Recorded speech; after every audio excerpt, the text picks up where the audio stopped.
Right. It's, you know, there's nothing, and you'd be shocked at the guys that will stop in Laverne or just stop right across the line, and that's where they'll sleep for the night. They'll get up, say they've done a pre-trip, come right across, and there's a flat tire. And I'm not talking low pressure. Right. I'm talking off the rim. Right.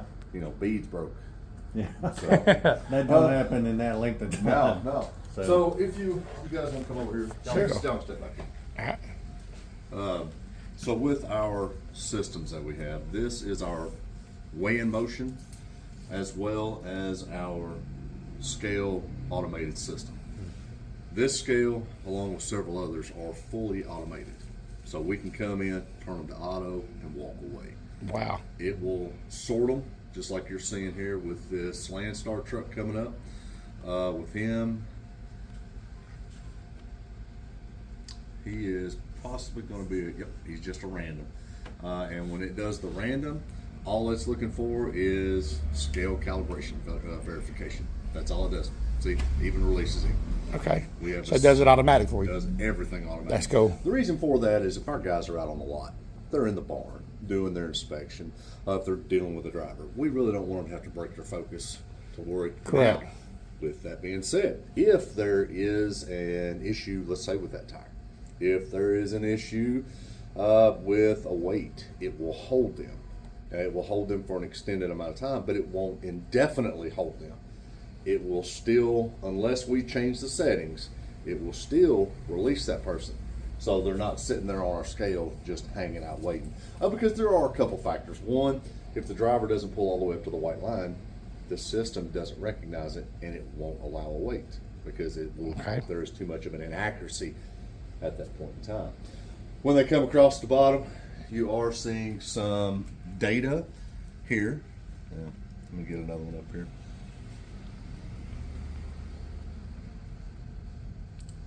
So Appreciate you allowing us here, by the way, too. Oh, we're glad you guys are here. So with this, it gives us the speed that they're coming in. It gives us what their rolling gross is, and of course, it runs away by the time I get to talking about Right, that's fine. And today being early morning, it's going to be a minute before we get more trucks. So it gives us their weights. It also gives us their axle, as far as That's the rolling weight from this guy right here. this one is the white truck that's coming up now. Oh, wow. The next one is going to be the one with the hood. Okay. The white truck at the bottom there. Okay. That's his weights. But it gives us a distance between axles, and it even will give us down here, when this next one comes up, it'll give us the axle weights. So you see that before they even get to right here. We see that long before. And it does it for us. That's what I'm saying. This is all computing this, and we don't even watch this. Right. As you can see, it goes by so fast, we're unable to keep up with it at that time. So the scales themselves, when you come in, you'll notice as trucks pass these, they will turn yellow. Each of these will turn yellow if a truck passes the sensor in the ground. So let's see. This white truck should be coming. All right, see the white one that's entering the scale now? Yeah, it just went right here, Okay, right so there. you just crossed our 0. So that is the entry point. Now he's come across our weigh-in motion. And then the next one he'll be coming across is number 3. There he is. Well, he's actually on 19. We had 2 more in front of him. But each time they come across these, so the number 2 is our tire anomaly system. Then you have the 2A, which is our weigh-in motion system. And both of these are just sensors cut into the ground. Okay, so the white one, it has sorted him over, and so he has a tire issue. Okay. That's what this one is showing for. So under normal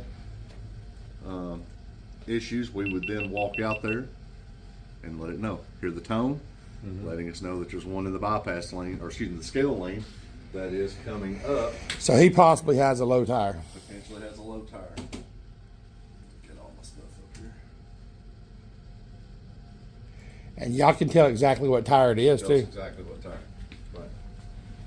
Another system we've got is our FLIR system. So we've got it to where we can see which tire.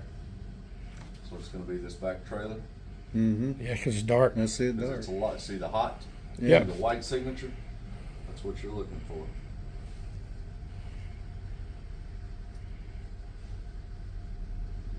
Something to zoom in and focus.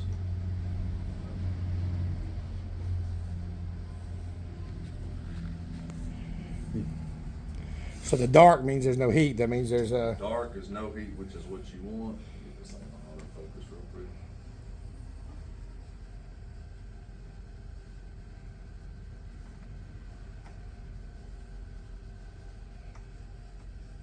Okay, if you look straight out, see the white box?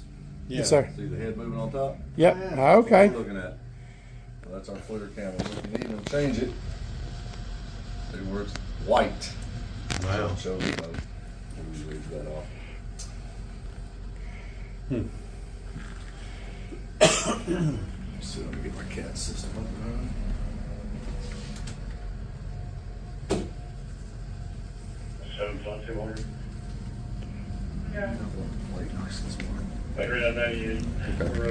So that white one that we were looking at, this is our tire anomaly system.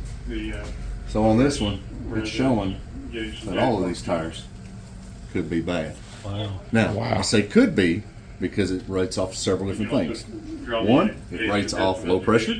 Two, it rates off of low tread depth. If you have a trailer tire, because this one is a intermodal chassis, they could have trailer tires, they could have steer tires, they could have drive tires. So you can tell the tread. You can tell the difference in So the tread we can depth. There's tell a if difference. well, it indicates that there is an difference. issue, and it could be tread height, it could be tire size. Something is showing that there is possibly an issue, Correct. and that's for us now to go out and to verify. Okay. Is what that one is. So we'll come back and finish looking at this system here. As they come up, when you gentlemen came up the ramp, you may or may not have noticed the red X Yeah. Yes. and a green arrow, whichever way. Right. That is what sorts you. So, which, as drivers, you all do know that. Right. But again, it tells us which lane they're coming into and which one they're staying. Can back. y'all tell the tires from where that guy is way down there, or you have to wait till he gets up here? As far as A bad whether it's tire. bad? Yeah, that's it's 'cause- it's gonna let us know quick. Okay. So, like this guy coming in over here, let's see what his And is. why'd they pull him over there just randomly? So random. So this gentleman here is just for a random, and again, this is for scale calibration verification. Okay. So it's showing that on here he's 67.9. Of course, whenever you're coming across, you've got roll weight, so you've got bounce, Correct. things Correct. going on there. So now you're just going to make sure his But then tandem it's is just right. to make sure that it's within Right. the tolerance from Mettler Toledo. So of course, when he pulls up on, gives us his weights, and it even gives us bridge weight. Oh wow. He looks pretty good. Okay. So he's good. That's how fast it releases. And then it releases him Yep, itself. that's how quick it releases. So you ain't got to sit there manually. But it was Yeah. saying 67.9. Right. So on that coming one. in, that could be from where he's And got its on the actual brakes. one was like 58,000. 56 Right. and change, right. And So that could because be the from bounce. where he coming in bouncing. It could be from where he's on the brakes hard. Because as long as you've got your foot on that brake pedal, you're going to continue to raise that weight because of that air pressure building up. Yeah. That's just like at the Elizabethtown scale that we have. It's a single pad. So when we're weighing guys out there, we will have them set the brakes because it stabilizes all the air movement. People don't realize that that does continue. And we can sit there, as long as you're holding that brake, that thing will sit there and continue to raise that weight up. Well, Really? That weight will climb. So when you get there, you don't need to be on the brake. so it's like we a- will have you to set the brakes. Okay. Now, if we see it start really climbing, we'll tell you, hey, set the brakes. So just to make sure, because we're not out to get anybody, we want to make sure that your weights are correct. Correct. Okay. Yes. So once they come completely through again, we have one more that they have, which is our park light, which is the one that's dreaded by all drivers, of course. That one would be where it's at now. We can set that to park. Right now, it is on manual, meaning I have to actively stop someone. Right. If I change this to automatic, if there is any issues with our CAT system, if you were supposed to shuffle over and you stayed in the bypass lane, it will stop you. So there are many reasons that this will automatic. Again, if I put this entire system to automatic, I can sit back and let it do its thing. And Good. it will stop trucks. It will, but then once we get a driver in, it's discerning why were you stopped? What reason did it come down? Got you. Yes. Any questions on the No. lane in motion stuff? That's pretty interesting. That's isn't it? all interesting. Yeah. Very. Again, this is one. This is one of our older scales, but it's one of the more technological we have. Again, our London scales where you're at, same way, about the same. They're a little newer than what this one is, but as far as technological, exact same stuff. Yeah. So they're going to have all of them weigh in motion. They're going to have the tire anomaly systems.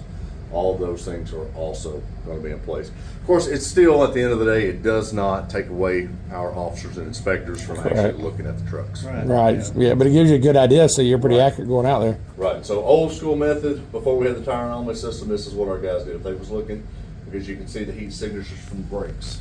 Yeah. You got the exhaust. We can tell if there's a tire bad, and that's what we're looking for. So you can sit and just watch. So you got all the tires on that one glowing red hot. So you've got good, or excuse me, the brakes. And you So can if they wasn't glowing, if they weren't glowing, now you've got a brake. Either A, they are empty, or B, that brake is not functioning. So, like for instance, on Like these that here, yeah. these tires are very hot. What we see in tankers on that is because of the weight redistributing because of slosh. Wow. Because as he's hitting those brakes, that weight's moving back and it's pushing down harder on those tires. So that we're not looking at that one for flat tires because we know that's what's going on with it. Same way here. If you set it just right, you can start seeing.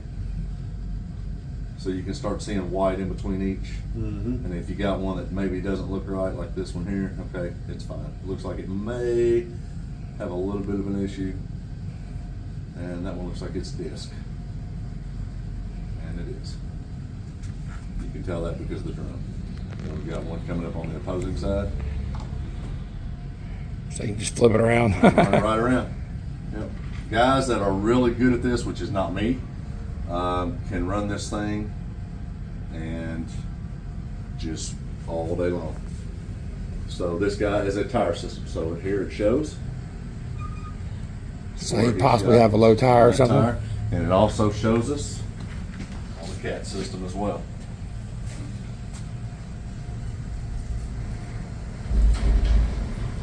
So if you wanted to hold him for the tire, you'd have to If I wanted physically to hold hold him. him, at that time, what I would do is, I'm sorry, No problem.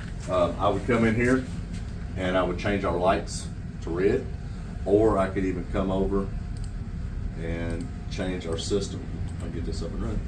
I can change our system to take off auto release. So now every truck I have to manually. So anybody that's sitting there now, I would have to come over and manually release that truck once I verify that it is good. Yeah. So again, if you're not, unless you're looking for something for the day, we always leave it on auto. That way it keeps us smooth. How many tires do you think you get a day? Oh goodness gracious. I don't even know if I could even give you a number. What's your? Okay, maybe I should ask you this. What is your most violation? That is the tire now. It is tires. Tires now. Sure is. So That tires and- more than overweight. Oh, absolutely. Absolutely. That is the most, with the exception of the Kentucky Weight Distance Tax License, the KYU. Right. That is another one that we're big on. Okay. So that is what our CAT systems, and we'll go in and discuss on the CAT So- systems as well. The best advice you can give some of my new drivers is check that tire pressure every day. Check it. Thumpers are amazing, but thumpers can be deceiving. Right. So, yeah. And with us, we will never apply a tire gauge unless we have evidence. Okay. Because when you're applying that gauge, every time you do that, you're removing air. Correct. So we never want to remove that air. So unless what we- is a violation versus out of service with tires? So for tire out of service on air pressure would be 50% or more of the sidewall pressure. So Okay. if you've got a 110, you would have to be below 55 pound of air.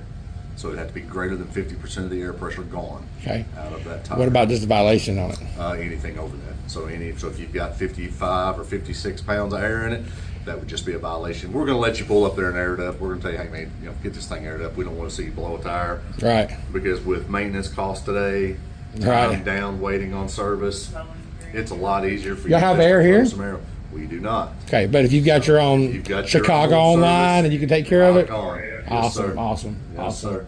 Just like the auto inflation systems. Right. Those are still in place. However, those do have malfunctions. They do. A lot of I guys don't think, like oh, them. I've got an auto tire. I don't like So, them. all right. So this guy here, He Okay. hasn't pulled all the way up to the white line. So see, he's still showing no weight. Now he's starting to get weight on the axles. Now he's seeing what we're doing. Once he gets up there, that fast. Release. Yep. So- It is quick enough to where as long as you do what's needed, you are in and out of here. Because the thing is, when you come in, estimated half a gallon of fuel is what you're burning coming in and out of the scale. So the longer you sit there, the more fuel you're burning, the more That's time you're interesting. out. That's I didn't why know that we're- either. We're trying to, we're trying to cut costs on fuel and Yes. buy yes. more efficient trucks. and- Correct. Correct. Yes, Kentucky Trucking Association. That's what they have said in reference to pre-pass and drive wise, That's it. because it is a savings on that side. Half a gallon. Wow. So yes, sir. That is a savings then. Yes, sir. All right, guys. We'll talk about the. Are you struggling to lose weight as a truck driver? Then you need to get my book right here on Amazon. I lost 60 pounds inside of a truck. I was a diabetic with a 13 A1C. Within 60 days, I brought it all the way down to a 5'7". Now I'm a 6'2", by going on the carnivore diet. Now on this carnivore diet, it made me feel so much better. I lost weight. I had not only the energy to drive, but I had fuel. I had fuel for my system, and I feel so much better now. So much better because I lost the weight.